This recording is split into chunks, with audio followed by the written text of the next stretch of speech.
comfort in that knowledge, I guess.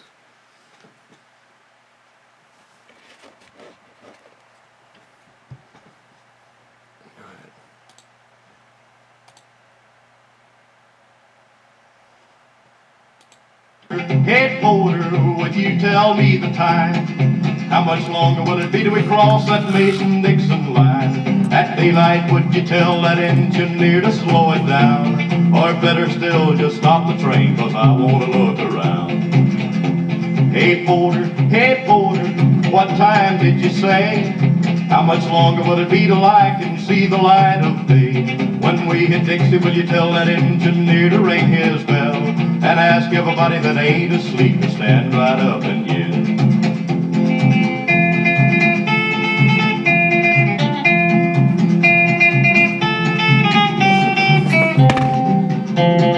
Hey! I'm joking, I'm completely joking. Hey porter, it's getting light outside. This old train. If I wasn't so scared, I would have done that better. Instead of just getting up and shouting hey, I was gonna get up and like grab the machete and just shout hey.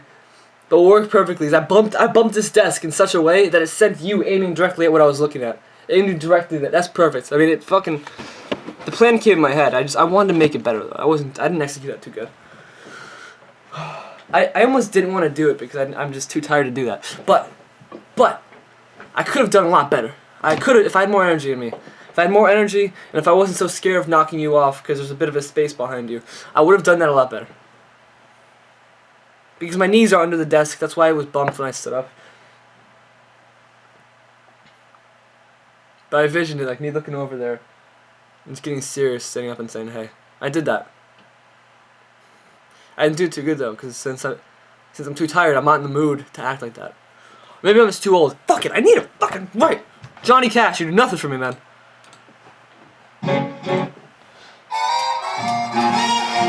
Alright, for real now. 40 minutes. Come on, Brandon.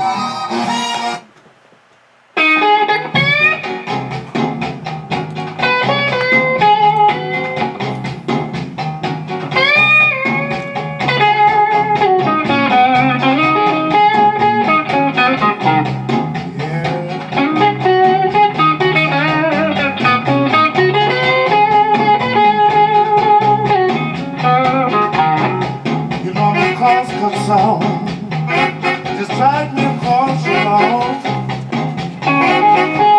I said my cross cuts on. Baby, just drive me across the lawn. I'll cut your wood so easy for you. You can't help but say I don't. Some call me wood cutting Sam. Some call me wood chopping Ben. The last girl I cut some wood for, she won't be back again. I'm a cross cut song. Just drive me across your lawn. I'll cut your wood so easy for you. You can't help but say I don't. Yeah, watch this. Yeah, I'm getting down with it.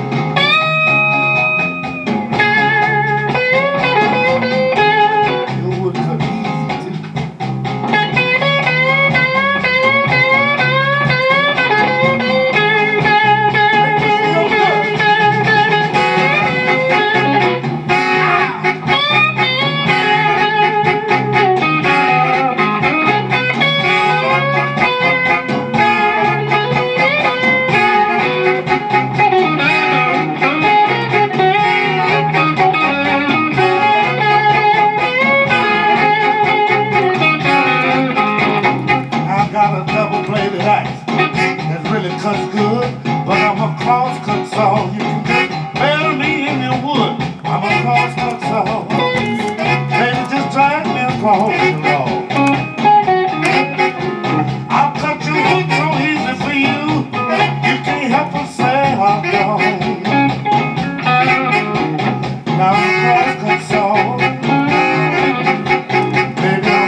Well,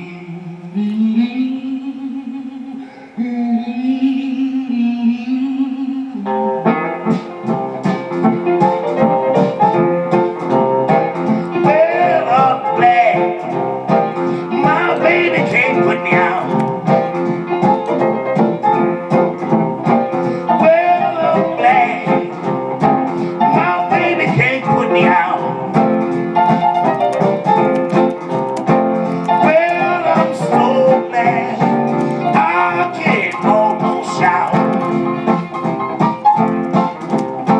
Well, I work hard for this house.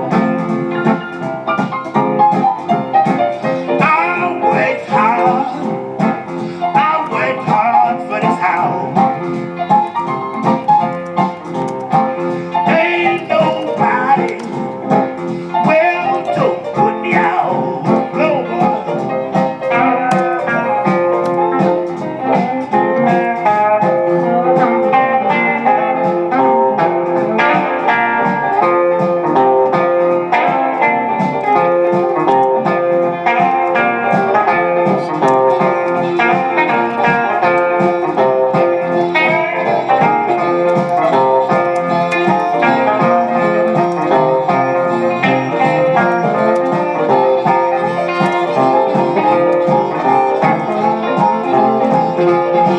well, I'm bad as I can be. Oh, I'm bad as I can be. Every time you take my house, you have to knock me out.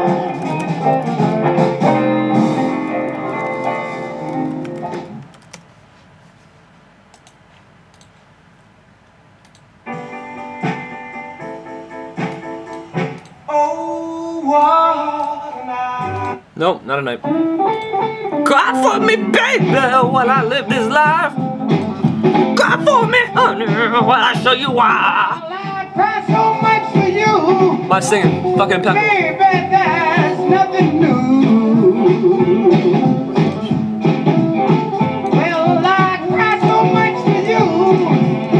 Baby, that's nothing new.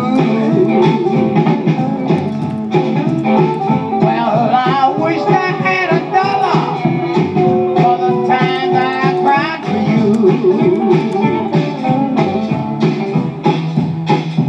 Almost every night I cry myself to sleep. Everybody else so happy, and I just weep, weep, weep. Lord, these tears, tears, tears. Why won't they let me be? Lord, I wish just once you would cry for me.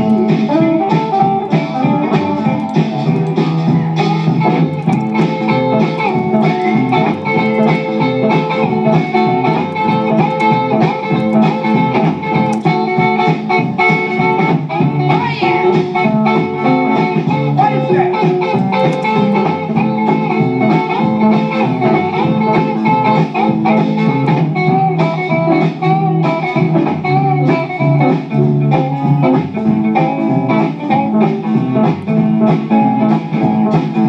Why do I remember?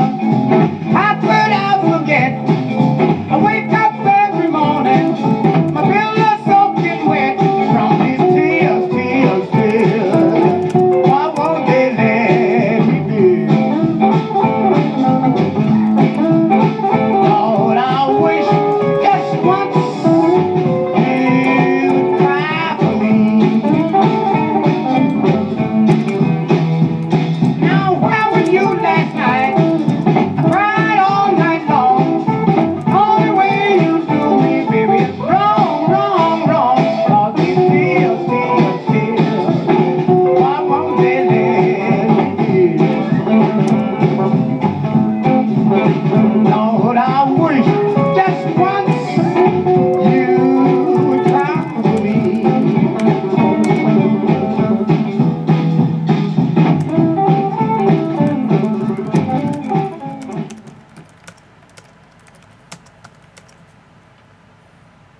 Not Siegfried, I gotta write Hagen. Remember that.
fuck is it?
I've got dreams, dreams to remember.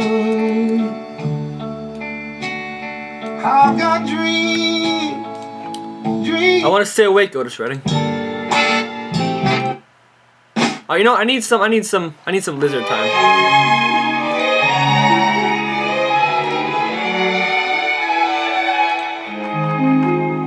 Here we go. All right, listen, man. We got a Wake special up! treat for you right now. You are not the boss.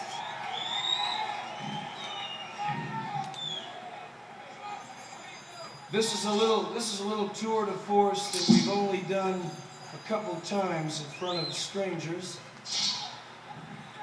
And it starts off kind of quiet, so if everybody just kind of relax. Actually, I don't want to take a listen to few something. deep breaths, think about your eventual end and what's gonna.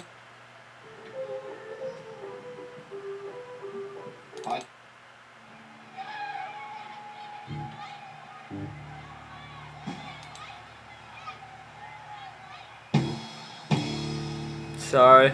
There you go. When I was back there in There you go. seminary Right, son. school, there was a person You there cannot who petition put the forth Lord the for prayer. proposition that you can petition the Lord with prayer. Petition the Lord Petition the Lord with prayer. Oh, Petition the sorry. Lord with prayer. You cannot petition the Lord. You cannot petition the Lord with prayer. And it starts off so greatly. I'm not even gonna talk and ruin it.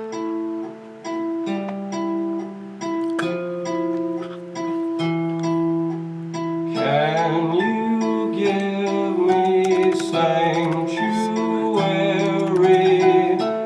I must find a place to hide, a place for me to hide.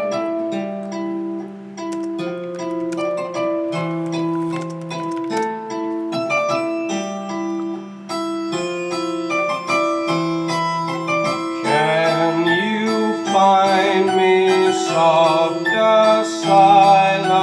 I can't make it anymore.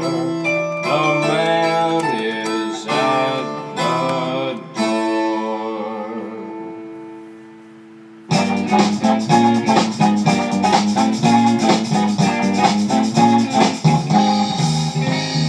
Peppermint miniskirts, chocolate candy, champion socks, and a girl named Sandy.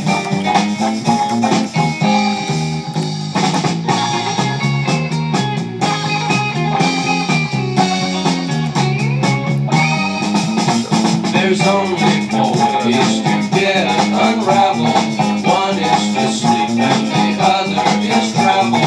But one is a bandit up in the hills. One is to love your neighbor till his wife gets home.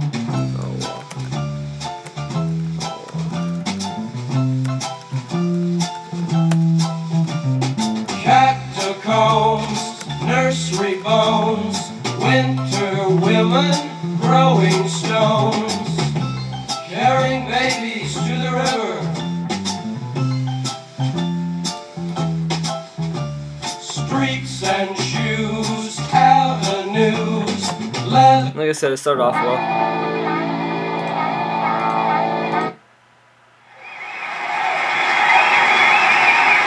Elvis!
You remember that, don't you? I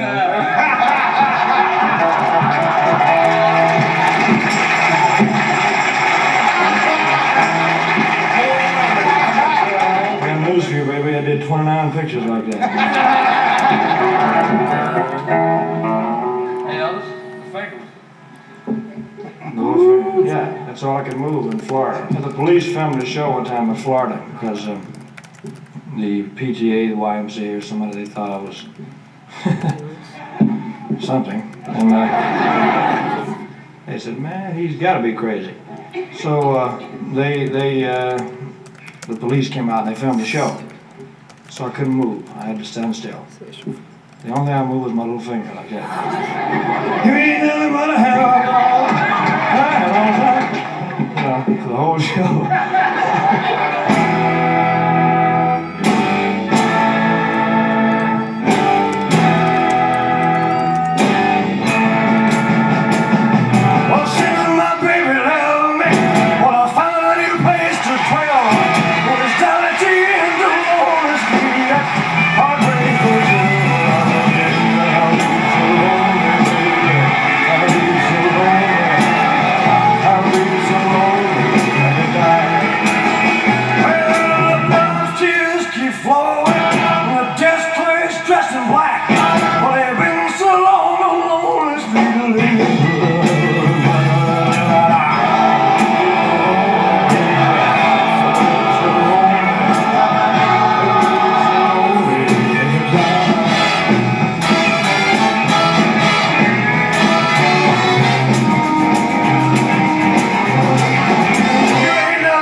Yes, I used the word convivial.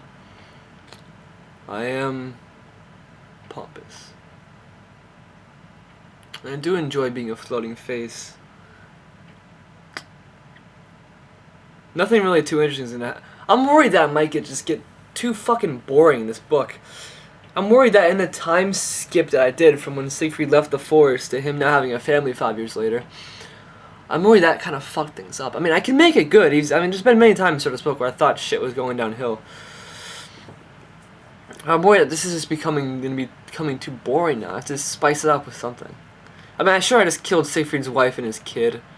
Sure, I mean, he'll go back home after whatever talk, and he'll find his kid, the cops will show up, they'll look deeper into all the people involved, thinking that it is Siegfried, or it is Hagen, his name. And then they'll find out his real name, then they'll call up Jim, that cop, they'll talk to him, get him involved in the investigation, because he's now a detective now with New York. And blah, blah, blah, blah, blah. I mean, that's all so conventional, though. I mean, there's nothing interesting about that. I mean, I can go through the motions, but I feel like it won't be too interesting. I mean, sure, it's action. I've got things planned out, but it's not revolutionary. I can't specifically say. I mean, it matters more in how I deliver it, but I feel like how I'm delivering it now is just some linear delivery. There's nothing really too new about anything I've written since I've begun this new storyline. That's what upsets me. I began it on a day where my creativity was at a low. I was in the middle of school, I was tired as shit, I felt like shit, I couldn't fucking write to save my ass. And I just began it on, a couple years later, blah blah blah blah blah. And I just kept continuing, because I didn't want to destroy it, I was hoping it'd get better, but so far, the next 10 pages are just gonna be conventional shit, maybe even more than 10 pages, depending on what happens on their fucking walk. But honestly, it's not gonna be too interesting. For me, at least. It could be interesting for someone. Probably would be interesting for someone, but it's not what I'm looking for in this. So I'm hoping to save it with just a lot of philosophy talk, and I need to come up with something.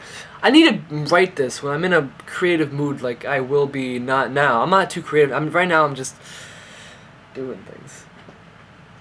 I just want to get through this part so I can get back to some interesting shit. Because I do not want to ruin the whole point of the story. Like, so far it's just been him escaping from prison. Pretty much this story is just an extended metaphor of the prologue. And him escaping his prison is him, I guess, grabbing Destiny by the throat and saying no more. And so when I ended the first part, or if I wanted to separate in the parts, with him saying he finally felt free, that can be said as, oh, he feels free now. So this is the part where he feels free, which is ruined very quickly, but okay, the next 5 years is where he feels free, which is ruined in our point of view as I'm documenting it very quickly by, the death of his family and him going out to talk to the woman whom I haven't decided if they have an affair yet. I don't want to make Siegfried too much of a piece of shit. I already have him killing people and then yelling at the wife. I mean, I have him doing all this nasty shit. I gotta make him redeemable, right? Alright. And, by the way, the macabre man is, of course, Tom. Obviously, as Tom, he walks with a limp. I mean, this is all coming full circle. I just don't like... I'm not too... I mean, it's fine. Everything I'm doing is good. I mean, it's not even bad in any way. It's not even too unoriginal. It's just not where I expect it to be. I just see nothing great about it yet. I want something great. It's, of course, I can find a way to shift it all into the prologue as I've intended to. And also, I've been dropping Hagen, Briasis. I've been dropping these fucking references. Hagen, I mean, this Achilles references, all that stuff. All these references I'm dropping into the story. Historical references, legendary references, all that stuff.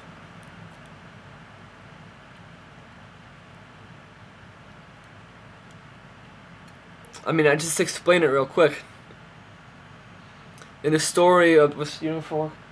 Good boy, Petey. I'm glad you do not want to go for walks. I'm not going to take you. It's too fucking late. Good boy, Petey. Sleep. In the story of Siegfried, I don't know what it's called, but... Siegfried, pretty much, he's a dragon slayer, and he bathes in a dragon's blood one day and becomes invincible, except for one place in his ankle or his back or whatever, where a leaf, I'm pretty sure it's his ankle, where a leaf covers his ankle, and he's not invincible there, and that's his weak spot, and of course his friend kills him, the friend who kills him is Hagen. This is, of course, a direct parallel, a German version of Achilles' story, the Greek version. So that's, of course, where it's obviously where it comes from. So I named Siegfried Hagen because his family, being his weakness, is what comes down as to kill him in the end, somehow. And of course, I named Briseis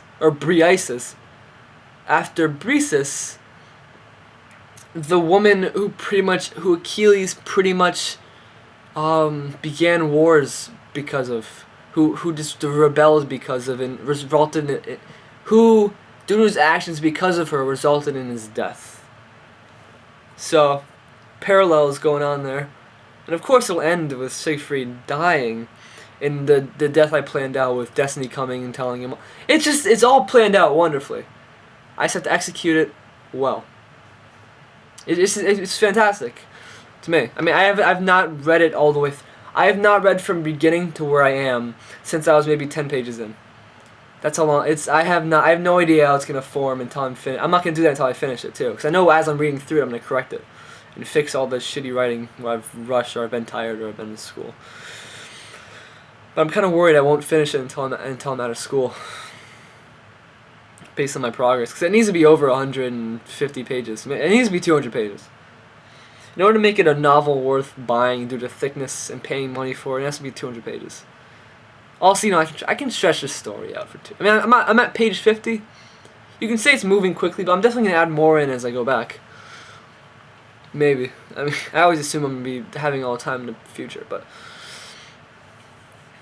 I have a couple other story or plot points. I don't want to have it easy to map out. I want the story to be easy to map out. I don't want it to be, oh, murders boss, goes to the forest. I mean, there's different sections of the book already. First one, he's murders boss. Beginning, next part, goes to bar, meets Dalian. Next part, goes to forest. Then in forest, goes to cabin, Bill. Next part, has family, goes on a walk with, pretty much, okay, next part, family dies. That's only 6 sections so far. And I don't want it to be so easy to map out. I want it to have so many things as to make it more of an epic story than a linear story. That's where I'm afraid this will fall into it, because it'll solve as a classic murder mystery. I don't want it to fall into that. I want it to be more of an epic, like a wandering hermit-like man who fights through the tribulations of his life while succumbing to an ultimate will that he's brought upon himself. That's what I want to happen. That's what was going on with him going to the forest, meeting Bill, all that shit. That's what I'm going to try and do with that fucking walk, which I still need to come up with a definition for. And I'm going to quickly fix the dialogue, then I'm going to hop off. Because this dialogue was written just to make sure I got it down right.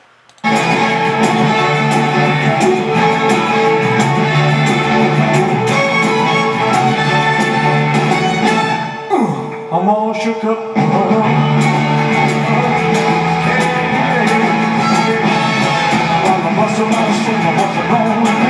I'm itching like a man on my front of the tree. My friends say I'm acting a wild as a bug. I'm all shook up.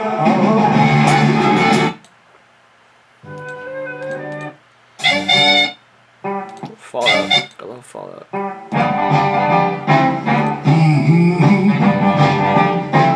Put it, baby.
kiss her. She makes the lights go out early in the morning.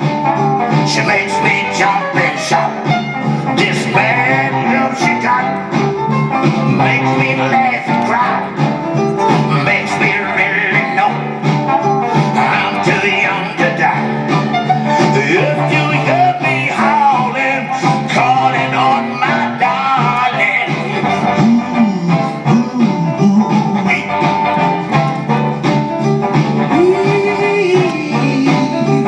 come on, I love you, pretty baby.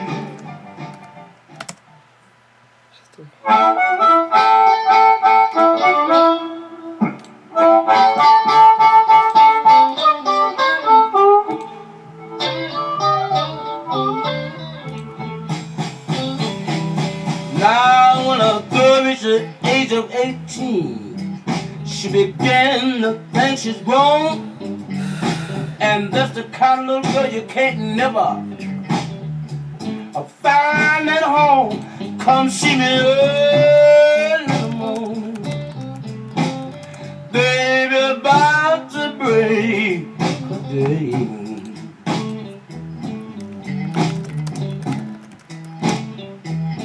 Lord, you done saw me hug my pillow. Oh, where my baby used to lay.